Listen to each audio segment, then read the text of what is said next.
10वी-12वी पदवीनंतर पुढे काय? वैद्यकीय क्षेत्रात हवंय उज्ज्वल भविष्य आणि 100% रोजगार. मग निवडा केपी पॅरे मेडिकल इन्स्टिट्यूट. प्रगत तंत्रज्ञान, दर्जेदार शिक्षण आणि कौशल्यपूर्ण प्रशिक्षण एकाच ठिकाणी. हो, आम्ही घेतो तुमच्या कौशल्य विकासाची जबाबदारी आणि हे आमचे विद्यार्थी सरकारी खासगी हॉस्पिटल आणि नामांकित लॅबमध्ये कार्यरत. आजच प्रवेश घ्या केपी पॅरे मेडिकल इन्स्टिट्यूट. शिक्षण, कौशल्य आणि रोजगारांचं विश्वसनीय नाव.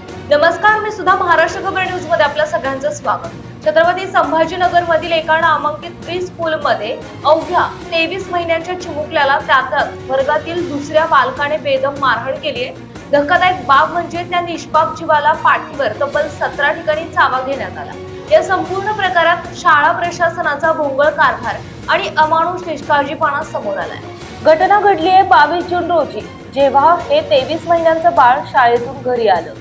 तेव्हा त्याच्या चेहऱ्यावर, नाकावर, ओठांवर आणि शरीरावर मारहाणीच्या खुणा होत्या. पालकांनी जेव्हा पाठीवर पाहिलं तेव्हा त्यांच्या पायाखालची जमीनच सरकली. वर्गातीलच एका दुसऱ्या लहान मुलाने या चिमुकल्याला बेदम मारहाण केली होती आणि पाठीवर तब्बल 17 ठिकाणी चावा घेतला होता. धक्कादायक बाब म्हणजे जेव्हा पालकांनी शाळा प्रशासनाला विचारलं तेव्हा सुरुवातीला उडवाउडवीची उत्तरं देण्यात आली. सीसीटीव्ही फुटेज दाखवायलाही टाळाटाळ झाली, पण जेव्हा सीसीटीव्ही समोर आलं तेव्हा शाळेचा भोंगळ कारभार उघड झाला.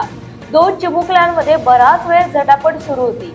बाळ रडत होतं, पण वर्गात त्यांना वाचवायला किंवा मध्यस्थी करायला एकही शिक्षक किंवा कर्मचारी हजर नव्हता.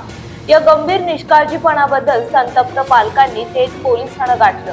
आता या प्रकरणी शाळेचे प्राचार्य, मुख्य कार्यकारी अधिकारी, मालक, प्रादेशिक व्यवस्थापक आणि महाराष्ट्र प्रमुखांसह 7 जणांवर MIDC सिडको पोलीस ठाण्यात गुन्हा दाखल करण्यात आलाय. पण कहाणी इथे संपत नाही. तक्रारदारांचा आरोप आहे की गुन्हा दाखल करू नये म्हणून शाळा व्यवस्थापनाने त्यांना तब्बल 10 लाख रुपयांची ऑफर दिली होती.